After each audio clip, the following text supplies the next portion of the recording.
Welcome to NACTV Reads the News. My name is Gwen Jacobsen, and I'm one of many volunteers that helps create programming for our station. NACTV can be seen on MTS Channel 30 or 1030, Westman Cable Channel 117, Bell Satellite Channel 592, or online at nactv.tv. These programs are made possible by our volunteers, staff, advertisers, as well as donations made by you, the viewers.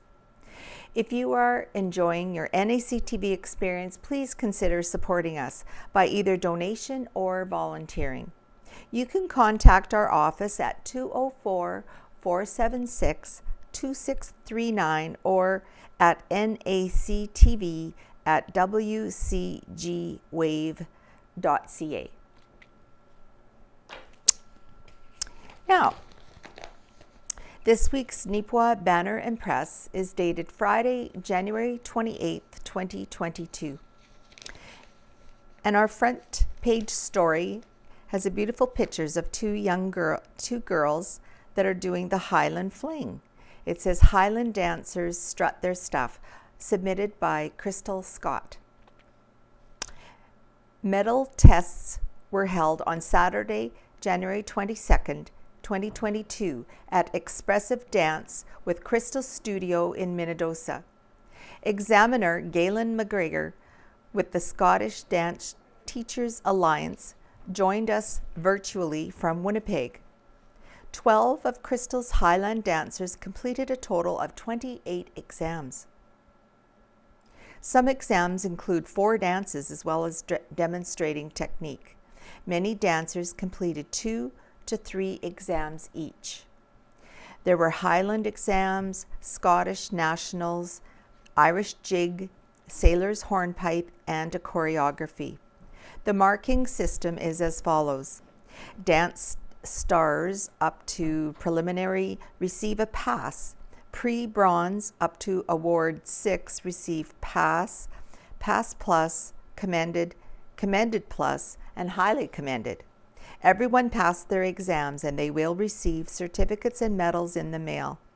Instructor Crystal Scott is very pleased with her dancers' attitude towards setting goals and striving to achieve them. We are hoping to complete one more set of exams before the dance season is over in May 2022. And I think there's just a few other pictures here she submitted. So I'll just show those first before moving on. Highland dancers, big and small, had their skills put to the test. Their medal tests were conducted at the Expressive Dance with Crystal Studio in Minnesota. The examiner, Galen McGregor, from the Scottish Dance Teachers Alliance, attended virtually, as you can see below. So these are just some of the young people that performed their examinations. Nice. Okay. Nipawa's Town Council is back to work by Owen Devereaux.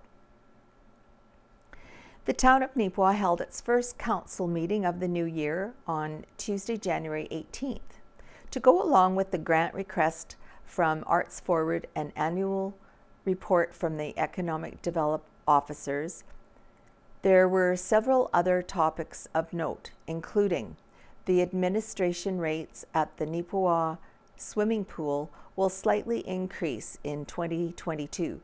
The average increase will be roughly around 5% on average. The fees for the most part have not increased since 2016, so this averages out to a 1% bump per year. 2022 is a municipal election year, so the appointment of a senior election official is required. Chief Administrative Officer, CAO Colleen Sensation, has been appointed by Council. The role of a senior election official is to be responsible to manage and conduct all aspects of the 2022 election. An update to the town's vaccination plan has been brought forward. Sensation noted to Council that the policy brought forward for Nipawin does not suggest that employees should or should not be vaccinated. It basically stipulates how they will function as a council and staff to sustain operations should a pandemic roll through the town's employee base. Basically, it's the plan that says that you have to show us, and we're not collecting information from anybody. You can say you are not going to disclose, but we need to know if our employees are vaccinated or not, said Sensation. Basically, the policy will circulate that should you not be vaccinated, it's that if that's what we find out at the end of this, there will be a requirement for testing. Sensation stressed that no individuals will be laid off in relation to the policy, whether or not they are vaccinated. Council approved the installation of the policy going forward. Now for the councillor reports. First is Councillor Mariah Kostenchuk, who provided an update on usage for the Nipawin District Handy Van program. She noted that due to the pandemic, ridership numbers remain very low, as just 3,322 trips were reported in 2021. Kostenchuk indicated that while that amount is higher than 2020's total of 3,092, it is still well off the results of 2019, which recorded almost 10,000 uses. The deficit now stands at $22,550, with Nipawin responsible for $13,530. The expenses are covered annually between the town and nearby rural municipalities. Next is Councillor Murray Parrott, who confirmed the 2021 edition of the Farm and Leisure Lotto was able to raise around $160,000 for the Beautiful Plains Medical Clinic. Parrott also reminded Mayor and Council that as part of a lotto, letters of support must be written from all the partnering municipalities, including the town of Nipawin. That requirement was looked after later on in the meeting as part of new business. He also noted that the review of water and sewer line renewals is underway and is focused on more than just the year ahead. Next, we have Councillor Daryl Girard, who reported that the Finance Committee has met and is starting deliberations on the upcoming budget. That includes the review of grant requests. And last, Councillor Jason Nadeau noted that Rossburn Trail Association met in the first week of January and is continuing to apply for grants. Next is the report from the Manager of Operations. Denis Sagwe notified Council that the construction of the new RCMP building is still on schedule. The majority of the external structure should be in place by the end of the month. There is positive progress as well with the town's water treatment plant and reservoir. In relation to the restoration of Park Lake, 2 tenders have been issued out to local contractors. One is for tree scrubbing as part of the reconstruction. The other is for riprap placement. Riprap is an expanse of stones, concrete, or other hard substances that are installed to prevent erosion around bridge and or building pilings, building or on shores. There were 3 bids for each tenders, with Rod Smith & Son Backhoe and Trucking Limited awarded both. Summer job employment with the town of Nipawin has been posted. All interested individuals are asked to drop off or send their resumes to the town office. And Mayor Blake McCutcheon asked for some clarification on the delivery of materials for the Park Lake restoration and how it will impact Brown Avenue.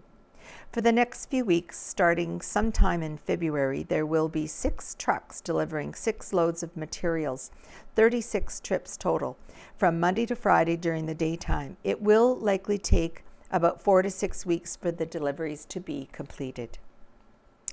And here we have a couple of beautiful pictures, and it's titled "Nothing Quite Like a Morning Walk in Nipawin." These pictures were recently posted on Nipawin's tourism's social media platforms and show off the beauty of Nipawin just before dawn. Gorgeous.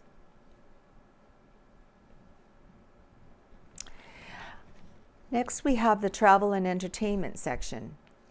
The first one is entitled Roxy Theater to Reopen After Extended Winter Break by Kira Patterson. Fear not, movie lovers. The Roxy Theater in Nipawin will open its doors again very soon. After a longer than normal hiatus starting in mid-December, the Roxy will get back to showing movies on the first weekend of February. Kate Jackman Atkinson, chair of the Nipawin Theatre Centre, the volunteer board that operates the Roxy, noted that they were waiting to see how provincial health orders might shape up in the new year.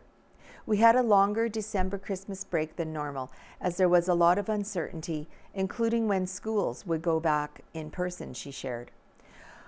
While the Roxy was closed for their break, some changes to public health restrictions were announced, including a limit of 50% capacity at movie theaters. Currently, those restrictions are set to expire on Tuesday, February 1st, before the Roxy's first show of 2021.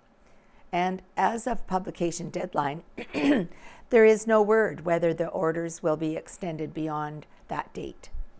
Jackman Atkinson stated that either way, the restrictions as they are currently won't significantly affect the Roxy's operations. She said the cap isn't much of an issue. We very seldom pass that. More concerned for our volunteers and whether patrons would feel comfortable coming.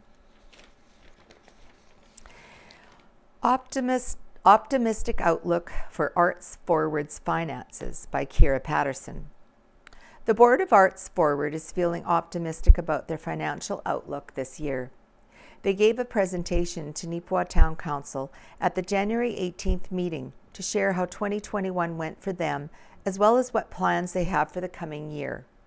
The presentation also served as an opportunity to plead their case for why they deserve a grant from the town.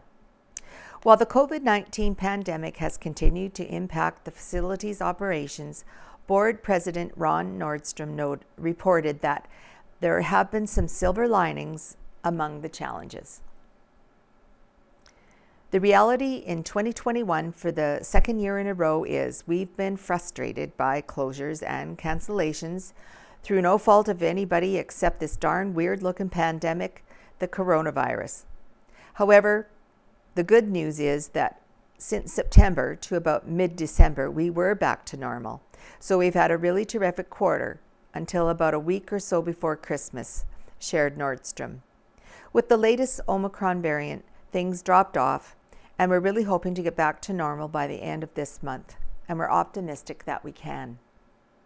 Despite the pandemic's effect on Arts Forward, they found themselves in the black financially at the end of the year. In 2021, we estimated our income to be about $70,000 and our expenses to be about $70,000. Nordstrom stated that was not the case. Our income was greater than we anticipated and our expenses were less than we anticipated. In fact, the organization ended up with a surplus of about $53,000 in 2021. COVID hurt us in terms of participation and people in the building and being able to hold classes and things like that.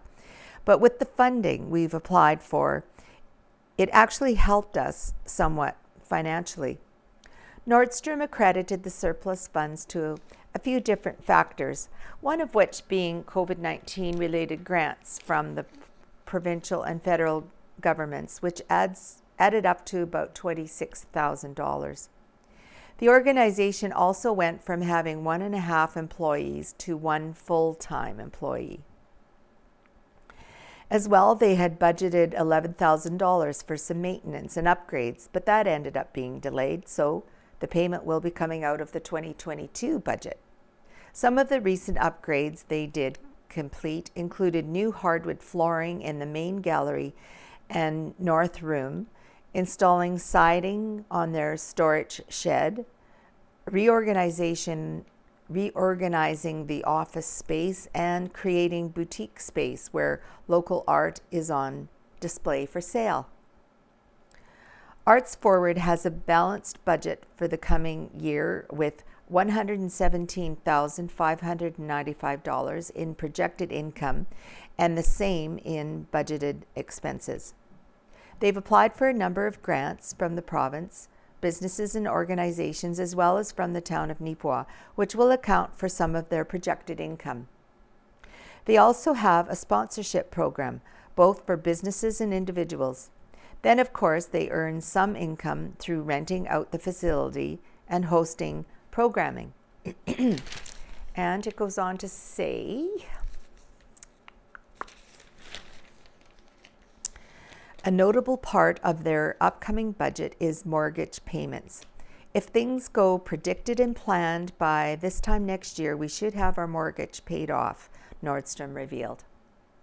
Also among their expenses this year will be some upgrades to the Arts Forward building. Currently, they are working on painting the foyer and main entrance. They also are planning to replace the front doors, replace the flooring in the main entrance, boutique, office, basement hallway, and back stairs, paint and carpet several of their studios, improve their sound system, and paint the kitchen. Not all of these projects, however, will be able to be completed in the coming year. With whatever grant we get, we're not going to be able to do all of these things. They are wish list kinds of things, explained Nordstrom. We can do some of these things, but we'd have to prioritize, obviously. Nordstrom noted that they are requesting a $15,000 grant from the town, which would help pay for some of the projects on their wish list. The ask is on par with what they've received from the town in the last 2 years. Nipawin Mayor Blake McCutcheon stated that he appreciates Arts Forward putting effort into making a presentation to council every year and is impressed with how the organization has turned its finances around.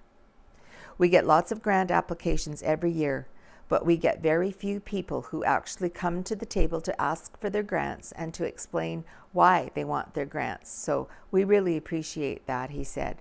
We've reviewed your financial statements. It looks like you guys have really turned your organization around.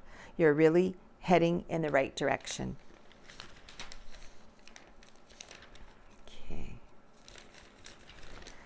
Okay. Helen Drysdale out of Helen's Kitchen. This week she focuses on casseroles. The word casserole comes from the French word referring to the pan in which food was cooked. It is a large, deep dish with a lid in which food is baked and served. The first casseroles were made of clay, thus broke easily. In 1913, Bessie Littleton broke her clay casserole dish. She asked her scientist husband, Jesse, if he had suitable substitutes at Corning Glass Works, where he worked. He brought home several sawed-off bottoms from some battery jars made of a special shatter-resistant glass that were used by railroads. They worked well, and that, folks, is how Pyrex, the glass cookware company, got its start.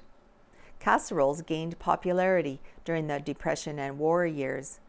During times of hardship and rationing, potatoes, pasta, and vegetables helped extend the small servings of meat. During the Great Depression, the Campbell Soup Company advertised their products' versatility to stretch your grocery dollar. They promoted their products by putting recipes in the newspapers and held contests for new casserole recipes featuring their products and having simple instructions. The company eventually created a test kitchen dedicated to developing casserole recipes using their soup products. The 1950s saw the most popularity for the casserole. The baby boomers either fondly remember or try to forget the memories of tuna casseroles with macaroni and peas or that famous green bean casserole.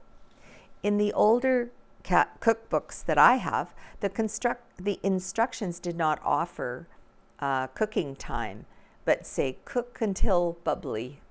Many a bubbly casserole dish saw its way to a special potluck church supper. These 3 recipes are very basic recipes. The first 2 I used to make for my new husband. I liked to make them as I could get all the prep dishes done and put away before supper. It was less mess to clean later. As well, I often made 2 and froze 1 for later. And she has 3 recipes written out: chicken rice casserole, chow mein casserole, and pizza casserole. Next, we have the Spruce Plains RCMP report by Corporal Jacobsen. During the week of January 17th to the 23rd, Spruce Plains RCMP dealt with 34 police activities. On January 17th, RCMP responded to a snowmobile collision in Nipawin where a snowmobile collided with a snowdrift. The driver was taken to the hospital for treatment of injuries sustained. Police received a report of fraud in the RM of Minto O'Donnell that was later determined to be unfounded. Police conducted a COVID compliance check at a residence in the RM of Rosedale. All persons were found complying with quarantine regulations. On January 18th, RCMP were dispatched for a traffic complaint in Nipawin. Snow was piled up in the middle of the street and the complainant was concerned that it may cause an accident. The plows removed the snow shortly after. January 19th, RCMP received a report of a break-and-enter to a residence in Nipawin where a landlord was reported to have entered a property and made threats to the tenants. All parties were spoken to and the complainant declined further police action. Police conducted various proactive traffic enforcement and engaged with several motorists. On January 20th, RCMP received a call that a motorist was stuck in a snowdrift in the RM of Oakview. A tow truck was called on the driver's behalf, who attended to provide tow service. Police responded to a disturbance at a motel in Minnesota where they assisted and intoxicated individuals returned to their room. January 21st, RCMP were dispatched to a report of a group of youths walking on the frozen river in Minnesota where ice cracks were said to have been. Police attended and the youth were gone on arrival. Police responded to a motor vehicle collision in the RM of Minto O'Donnell where a driver hit a guardrail. Road conditions were hazardous at the time of the collision, but fortunately the driver sustained no injuries. On January 22nd, RCMP responded to a report of a house fire in the municipality of West Lake Gladstone. Police arrived and learned the furnace had seized, which was the cause of the smoke. No fire had started and there were no injuries. January 23rd, RCMP received a report of a stolen truck in Plumas. The truck was located by a neighboring police agency and 1 person was arrested, charged, and taken into custody as a result. Police responded to a report of an intoxicated individual causing a disturbance and making threats at a residence in Nipawin. The individual was taken into custody and was released once sober. RCMP conducted 10 traffic enforcement actions during this reporting period. If you have any information about these crimes or any other crimes, please contact your local RCMP office or Crime Stoppers at 1-800-222-8477. Due to the ongoing COVID-19 pandemic, the Nipawin and Minnesota RCMP detachments advise they will be limiting front counter services at the detachments until further notice.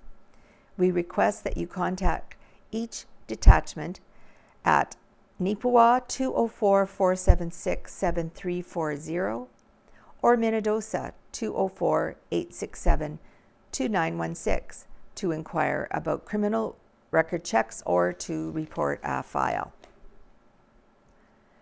Leave a message if needed and it will be checked the following business day.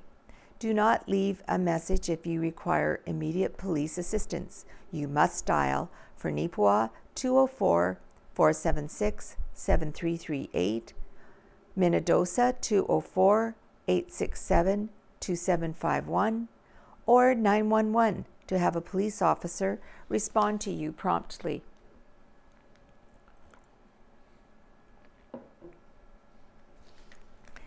Now for the rural outlook section.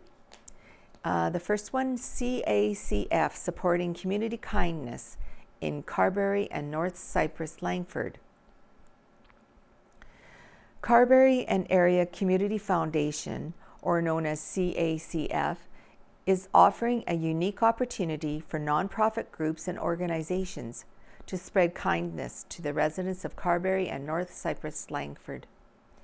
In celebration of Random Acts of Kindness Day on February 17, 2022, CACF has invited Carberry and North Cypress Langford groups and organizations to apply for a $250 grant to carry out local random acts of kindness. While the foundation has done different things in the past to encourage acts of kindness, Executive Director Brianna Renwick noted that this is the first time they are offering funding to help make it happen. She said, "We're looking forward to seeing what the community comes up with." Within the first 24 hours of releasing this grant announcement, we had a good number of inquiries about the initiative, so we can't wait to read the applications and then see the plans come to life. None of the potential applicants have let me know what they have in mind, which is kind of exciting. It will be a surprise when the applications come in. CACF has encouraged acts of kindness before with different campaigns and programs in the community and schools, including You've Been Elfed campaign this past December, inviting residents to randomly give gifts to friends and family and encourage the recipients to pay it forward. Also, the Giving Tree Project at R.J. Wow Elementary School, where students wrote down ideas of acts of kindness on leaves that decorated the tree in their main hallway, as well as handing out kind messages to people attending community events. This grants program is their latest endeavor to encourage groups and organizations to commit random acts of kindness and help cover some of the costs the groups may incur. The Community Foundation was inspired by the Columbia Valley Community Foundation, who is also accepting grant applications for a similar program. Renwick said, "As we know, the pandemic has taken a toll on mental health for many people. We saw an opportunity to help raise the spirits of residents in Carberry and North Cypress Langford, and we wanted to jump on board." Groups or organizations who are interested in applying for a grant can visit www.carberrycommunityfoundation.com/RAK_grants to learn more. The deadline for applications for the Random Acts of Kindness grants is February the 2nd.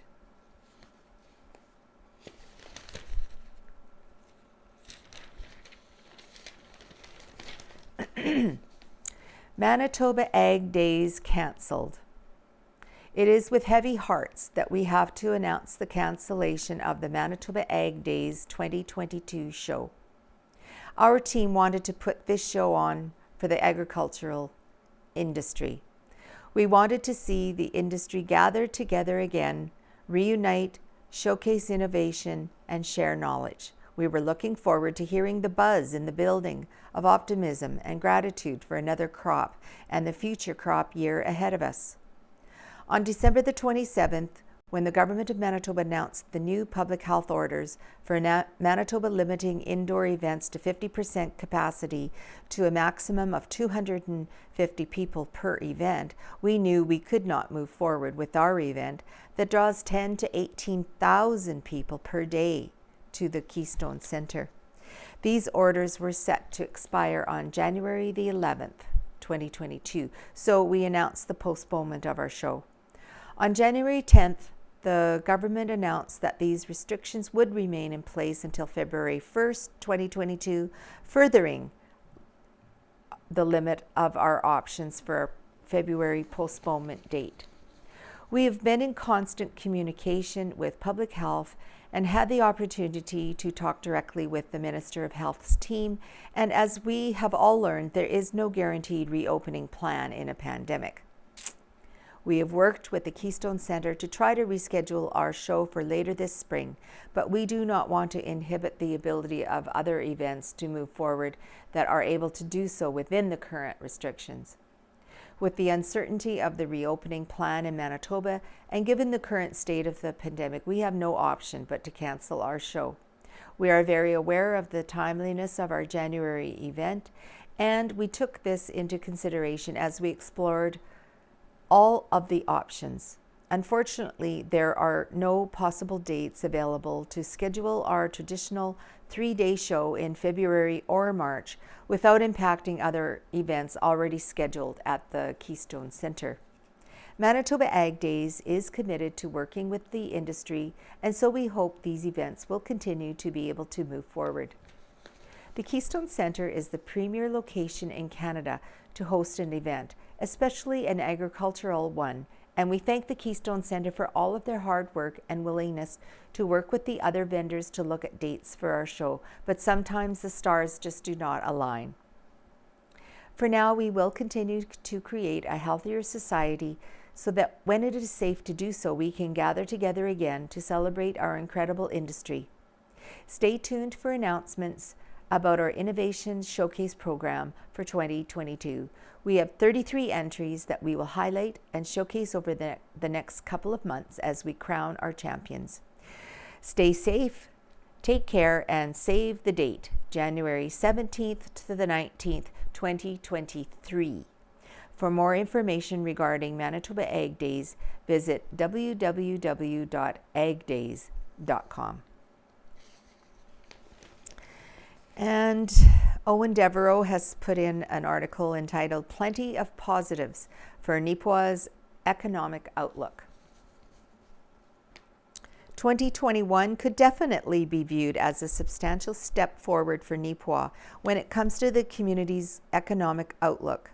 Marilyn Crew, the Economic Development Officer for the town, recently provided council with her year-end report. She noted that there was a lot of positive news that she was able to share from it. Over the course of 2021, Nipawin saw 8 new business starts, 2 business transitions, and 2 business expansions, said Crew. Certainly, development around housing has been positive through the year. We've seen the opportunity to develop the 46 lots on the former CN land. Crescent Creek development is working away. The Cameron Street apartment broke ground in 2021, and our new townhomes are going. So that certainly will have a huge impact on our housing over the next 2 years. Crew also stated that from the business development side, the announcements of the new hospital and Best Western Plus Hotel will have an impact for the next 5 years and beyond around construction and trades, as well as an attraction for professional and medical staff. Another notable update from Crew's presentation was related to the Storefront Improvement Incentive Program. The initial was launched in 2019 to help businesses within the downtown with the cost of cosmetic upgrades. It has now concluded its 3-year pilot program, but will continue on in 2022. After her presentation, Crew spoke with the Banner Press and elaborated upon the program's success. Over the 3 years, the town invested $34,086. The plan when I began the program was the town invested $10,000 the first year and then $20,000 for the next 2 years. So there was $50,000 available. Only $34,086 was spent, but the total value of the improvements was $128,669. So that's a success just from the numbers. And when you factor in the businesses that have done the work, we've had great improvement, Crew said. Council is very happy with the results. so that program will continue. Any business that is interested in doing any work on their storefront should contact me to access that program. Other positives from the year that was included the return of What's the Big Idea, the day-long entrepreneur workshop, and the efforts of Nipawin Tourism. As for the year ahead, Crew said that it appears as though more and more people are taking notice of Nipawin's potential. Our level of growth is not a secret. I certainly tell everyone I can about the level of growth that we have. And as a community grows, people start to see the, oh, what's the next thing that Nipawin needs, stated Crew. As a community reaches a certain size, then there are certain businesses that you need more of, and people expect to have those services in a community of this size. Entrepreneurs are seeing the potential here and doing it.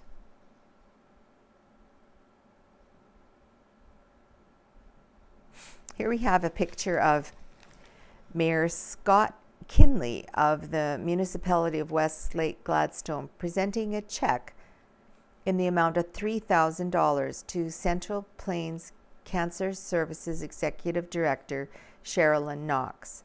The Municipal Council recognizes the importance of their services to the residents and families struggling with cancer.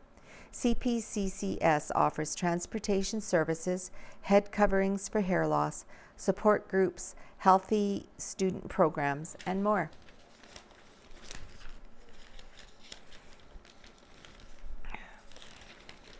Now we're on to the sports pages. The first one is NACI Tigers win pair of games to begin 2022 by Owen Devereaux. After an extended hiatus from the ice, the NACI Tigers are back in action in the Westman High School Hockey League and appear to have not missed a beat out there. The team's long-awaited return saw them pick up a pair of wins. The first was a 4-3 victory in overtime on Wednesday, January 19th against the Hamiota Huskies, who are 6-11-0. Jory Kulbaki put away the Jory Kulbaki put away the game winner just 51 seconds into the extra session, while Tarek Lapointe scored a pair of goals in regulation.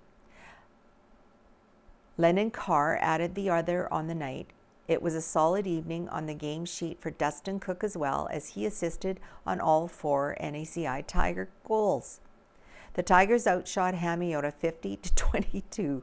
A few nights later, on Sunday, January 23rd, Nipawin was back at it, this time hosting the Minnedosa Chancellors, who are 8-11-0.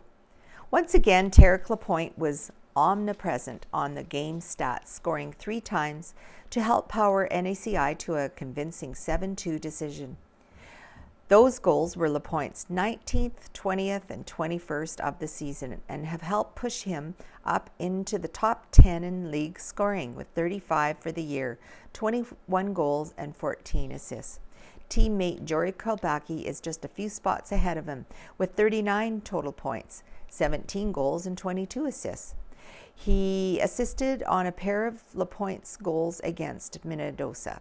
Other players who contributed significantly on the evening included Lennon Carr with a pair of goals and Ward Brister and Riley Davey, who each had a goal and assist respectively. Adrian Delgatti and Malik McKay scored the goals for Minnedosa in the defeat. Once again, NACI just bombarded the opposition net with shots, outshooting Minnedosa by a 47-17 margin. These recent wins have improved NACI's regular season record to 13-7-0. That has the Tigers in 5th place in the 17-team league. The game on January 23rd was also a huge win off the ice for NACI as it held its annual charity fundraiser. This year, the team's progressive 50-50 jackpot and puck toss was able to raise $3,000 to donate to the chemo unit at the Nipawin Hospital.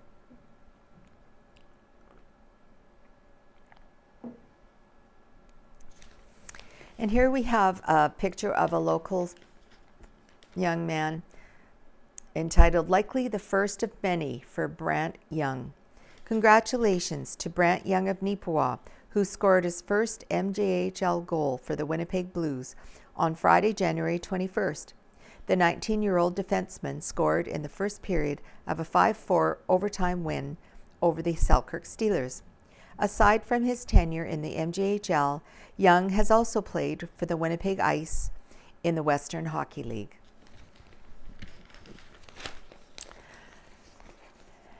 And the second sports page, the first one is entitled Former Nipawin Natives Players Finding Success at the Next Level. It was a huge weekend for a pair of former members of the Nipawin Natives Hockey Club.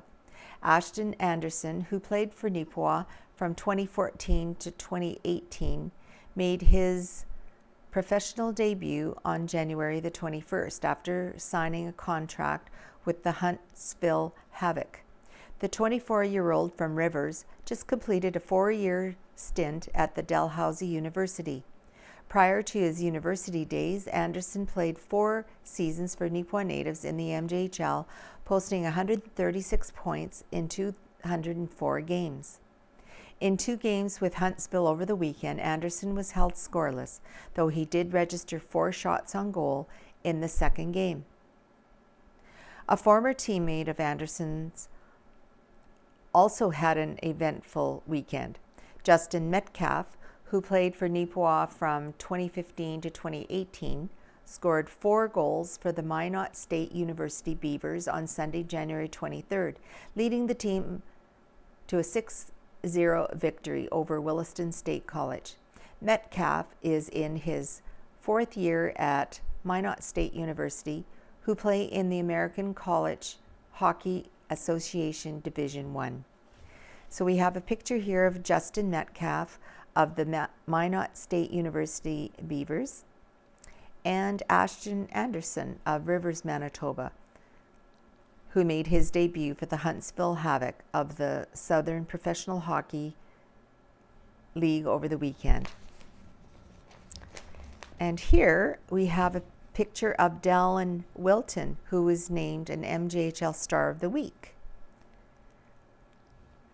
Wilton had 5 points, 1 goal, and 4 assists in a pair of games for Nipawin over the weekend.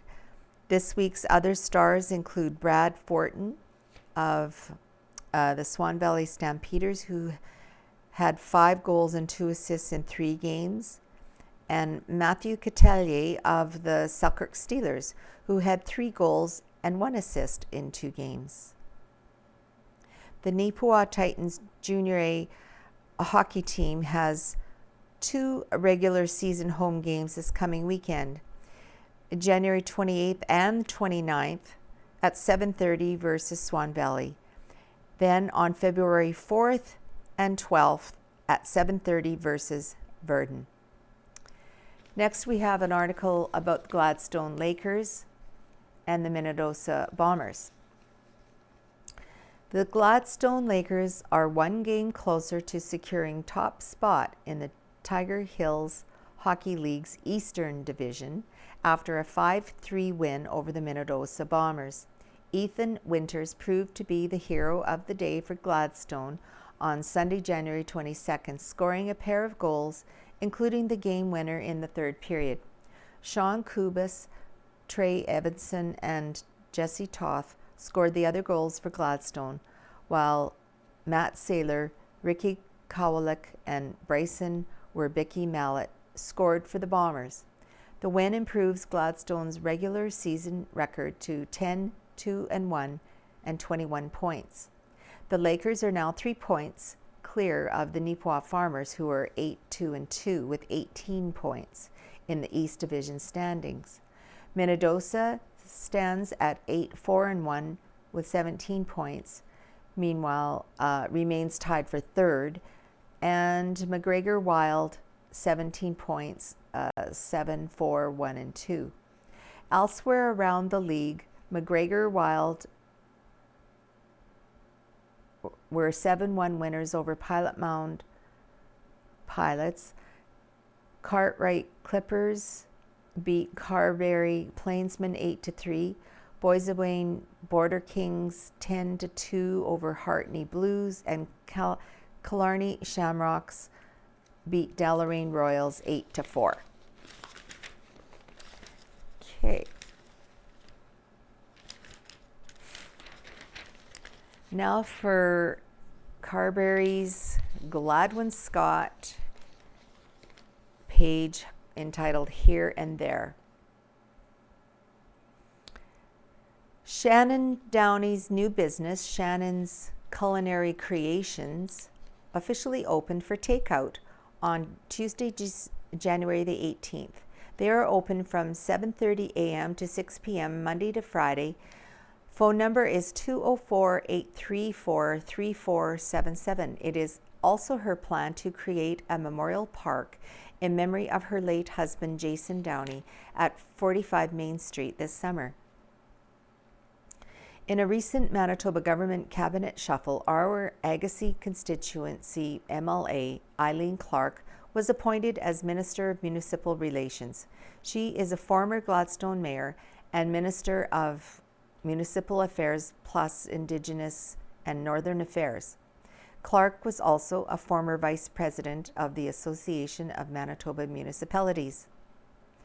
With the 2022 Beijing Olympics scheduled to open February 4th, no spectators will be allowed due to the pandemic. Canada is well represented in curling by Brad Gushu for the men's and Jennifer Jones for the women's, plus John Morris and Rachel Homan for the mixed doubles.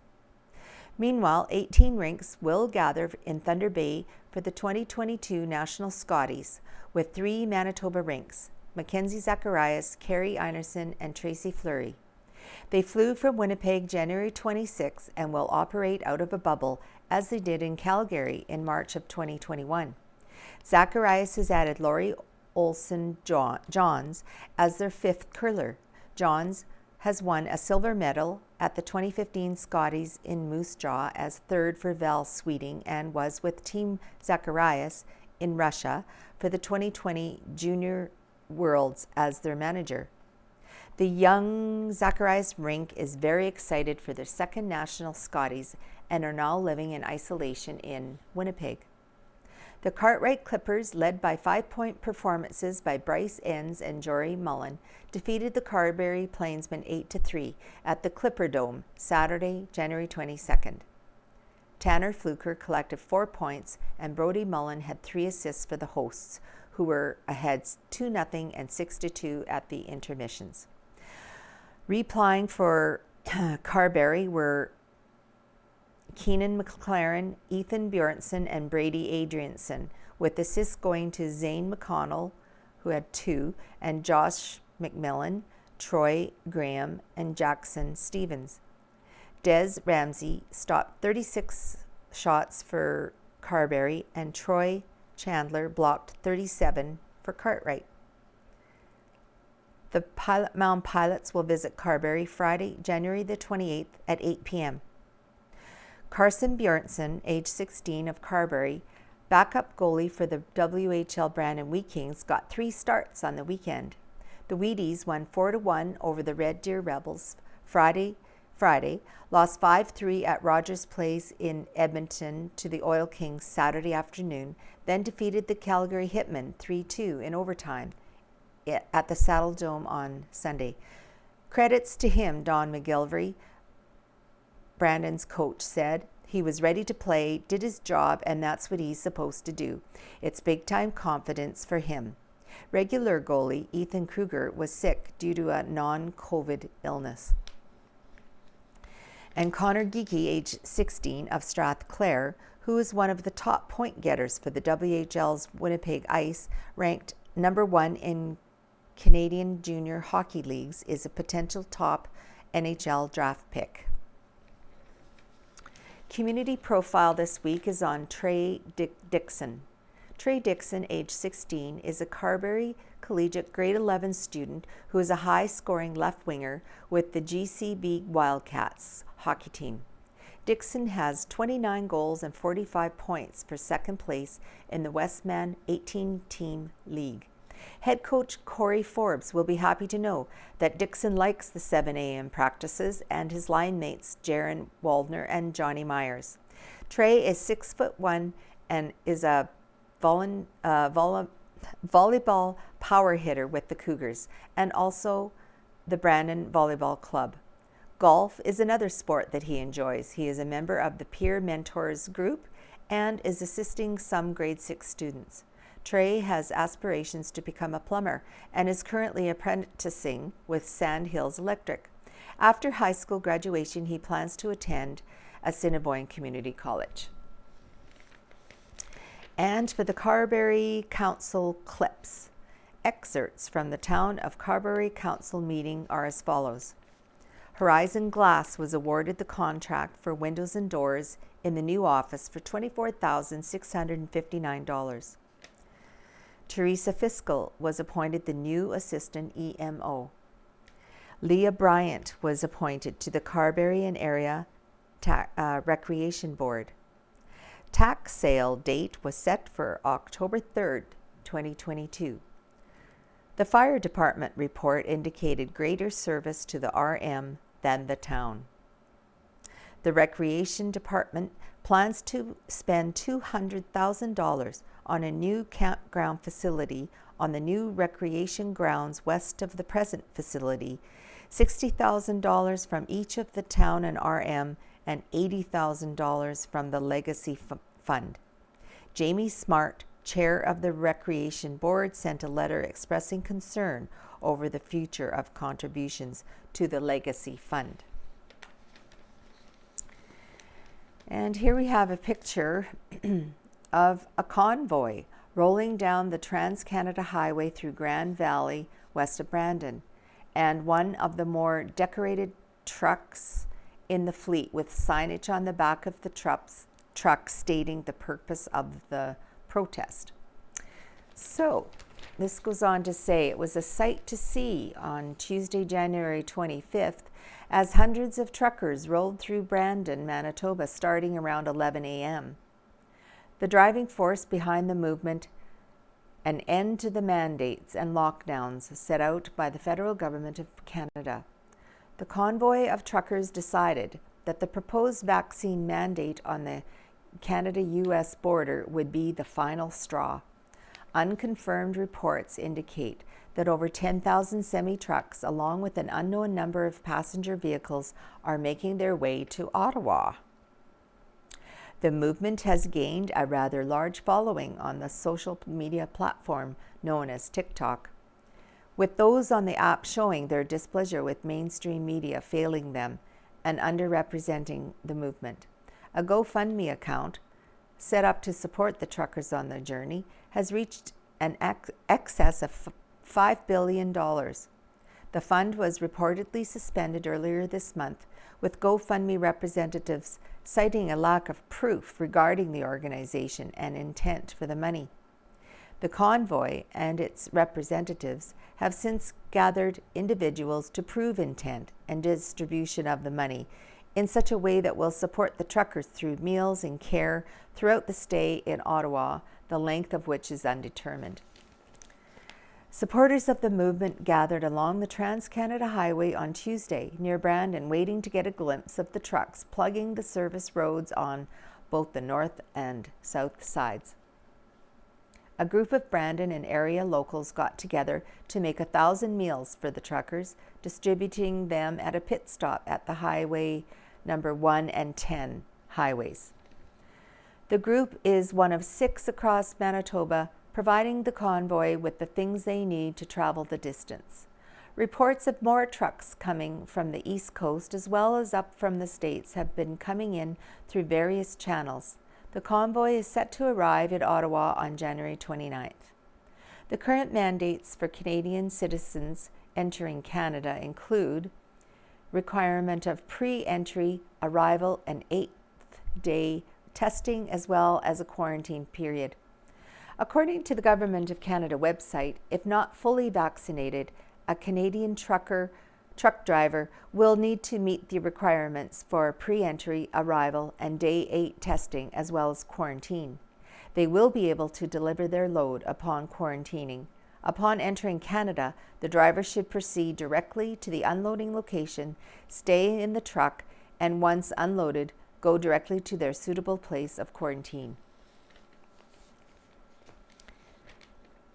Glenella Lansdowne sets COVID-19 vaccination policy. The municipality of Glenella Lansdowne has established a new COVID-19 vaccine policy. In their December 9th meeting, Council approved resolution number 2021/197, which reads as follows: Be it resolved, Council of the Municipality of Glenella Lansdowne hereby adopt a COVID-19 vaccination policy for Council, employees, and volunteer fire department. Within that resolution, it states that given the continuing spread of COVID-19, data demonstrating its higher incidence and severity among those who are unvaccinated, and increasing contact levels with services, businesses, and activities reopening, it is important for the municipality's council and employees to protect themselves, their colleagues, and the public. The municipality therefore strongly recommends and encourages all council and employees to be vaccinated against COVID-19. The municipality's council and employees are being encouraged to be fully vaccinated on or before April the 1st. Fully vaccinated means at least 14 days after receiving the full series of a COVID-19 vaccine or combination of vaccines accepted by the province. Individuals who fall under this policy include the reeve, councillors, and all employees, including all full-time, part-time, seasonal staff, as well as fire department personnel. All individuals are also requested to disclose their vaccination status, whether it's fully or non-fully vaccinated, to the CAO by February 1st. Acceptable documentation includes a digital or physical immunization card or printed vaccination record from Manitoba Shared Health, or a Pan-Canadian proof of vaccination certificate. Any council members or employee who is not fully vaccinated but planning to be after the required date will be required to take additional measures, some of which include wearing masks, using additional personal protective equipment, increasing physical distancing at the workplace, and accept modified work shifts or schedules. Several additional measures are also a part of the policy. The municipality has stated that it will work on a case-by-case basis to develop and implement appropriate accommodation for any member of council or employee who is not fully vaccinated by the fully vaccinated due date. While the municipality has clearly stated it will work with individuals as best as possible on the policy, if a council member or employee does not comply, the CAO will have to review the situation and potentially take action. That could include providing education or training, restricting the employee's access to or within the workplace, placing the employee on an unpaid leave of absence, or terminating that individual's employment. Now, I'll just go back to one area.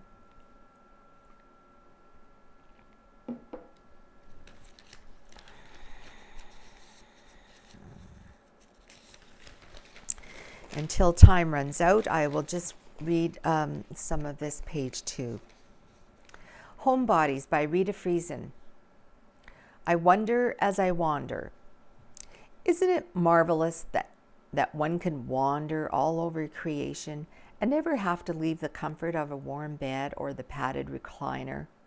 I have been blessed with an adequate memory and enough life experiences to fill many books. It isn't only the white nights that get me remembering. It is quiet moments at work, the lilt of a familiar voice, the cadence of a particular selection of music. This week I have been quilting again, making great progress on the scrap bin. I thought of the many quilts I have created. There was the year I made 5 full-size quilts and gave them to a camp director, a personal gift to their family to be used or given away. There was the winter I sewed 7 quilts and 2 of the granddaughters swept it in and swept them up and out. The top I crafted that my then Faith family quilted for a Bible school graduate, the one I donated as a raffle for a school fundraiser, the ones I assembled in our first lockdown and gave to anyone who wanted one. The one I made from heavy, sturdy fabric to add warmth to a young lad's sleep. Not a thing of beauty, but serviceable. Throws, lap quilts, crib size to king size, colors, patterns, lots of love. Folks are beginning to post pictures of starting garden seeds. That began a wonderful ramble. I know that my small fruit trees are safely sleeping under mounds of snow. I wander through the gardens I have known and loved. My mother had a large, practical garden. No broccoli or cauliflower or Brussels sprouts. Just lots of peas, corn, carrots, potatoes, and beans. Rose enjoyed trying new plants, popping corn, peanuts, and she was ever proud of the apricot tree that bore fruit. I did not appreciate the care and maintenance of that garden, saving the fun of the weed hunt for a time when the garden was mine. I have had many gardens since, and each one has produced products and pleasure. Traveling across much of Canada and the United States, as well as several across the water trips, has filled my memory bank with images and sounds and scents.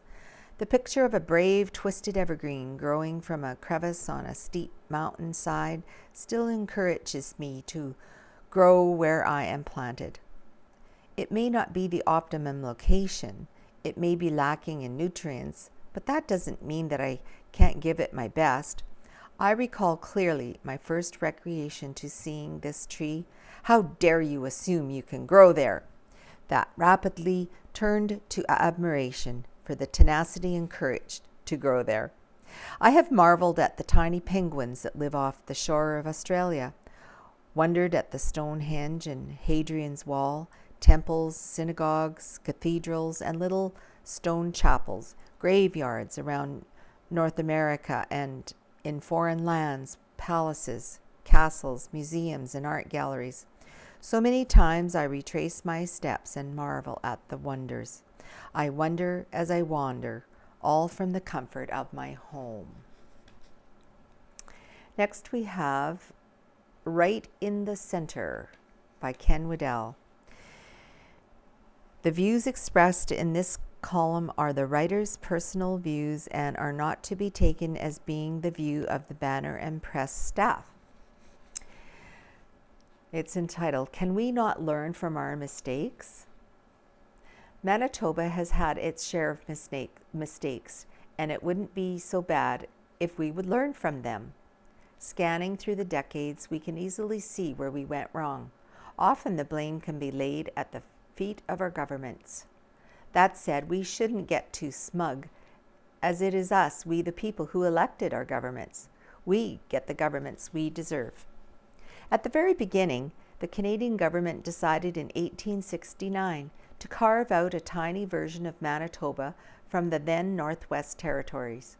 Having bought a big chunk of land from the Hudson Bay Company, which had pretty much run the place since 1670, the new 1867 Canadian government determined a new province was needed. Great idea. Problem was they forgot to tell the Métis, the First Nations, or the other residents. When the survey party showed up, the intrusion and perceived threat to land ownership and way of life was not received well. What ensued has been called many things, but Louis Riel was right to put a halt to the government's incursion.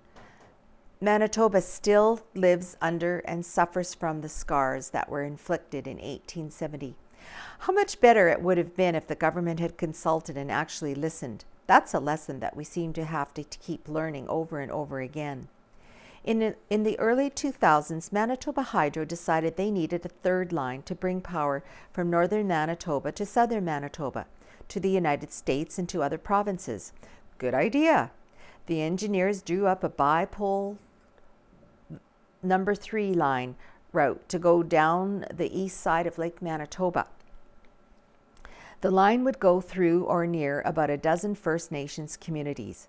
It would have provided employment, a right-of-way for a permanent highway, and to take an alternating current power line back up the road to the communities. The highway alone would have been a huge boon to the eastern side of the province. The line received some opposition, but mostly failed because the Premier Gary Dewar would not or could not get agreements from all the First Nation communities. Not having the courage to face down the opposition, he turtled and opted for the ill-fated and hugely more expensive West Line. That was likely the biggest and most expensive mistake our province has ever made. The extra cost was reported to be $1 billion. I was talking to an intelligent man who spoke plainly, saying it was worth it to save the forests, $1 billion well spent. But it didn't save any forests. It chewed through many miles of forest and farmland. Biggest mistake we ever made, and we will be paying for it for 50 years or more and gained nothing from it and lost a lot of opportunity. The next biggest mistake we made was not looking seriously at funding our care homes. The Long-Term Care Association of Manitoba says we have been underfunding care homes for 20 years. I bet it's longer than that. Care homes have become essential to our Canadian way of life. We often don't look after our elderly in our own homes in a multi-generational fashion that many countries and cultures do. Governments of all stripes have shortchanged the homes for a long time. COVID-19 has brought that funding shortfall and lack of attention to a tragic spot in our history. Had we had proper funding, many people wouldn't have had to die so soon from neglect, loneliness, from absence of family and friends. There are many questions that need to be asked, such as why care homes don't do more medical interventions. Why aren't care homes attached to or located near hospitals? Are the nutrition levels where they should be? Do care homes have proper vitamin and mineral supplements in their diets? Lots of questions, but if you answer questions from government, don't hold your breath. The employees all say, we can't comment and we just have to obey the rules. Obey the rules? Even when we know the rules are wrong? And I don't just mean a little bit of wrong, but a lot wrong. I, for one, will continue to question every rule they put out. Bipole was a bad idea. The 1869 survey was botched. The care homes have been badly treated by government. 3 different eras and 3 bad decisions, and yet we sit here and take it again and again. A day hardly goes by that we don't get another bad decision. It's no wonder people are talking about civil disobedience, trucker convoys, and other protests. Governments better start listening and consulting, or we will eventually see anarchy. By Ken Waddell. Well, that is enough time. Time is out for reading today for the Nipawin Banner and Press. So thank you for joining us, and hopefully we'll see you next week. Bye for now.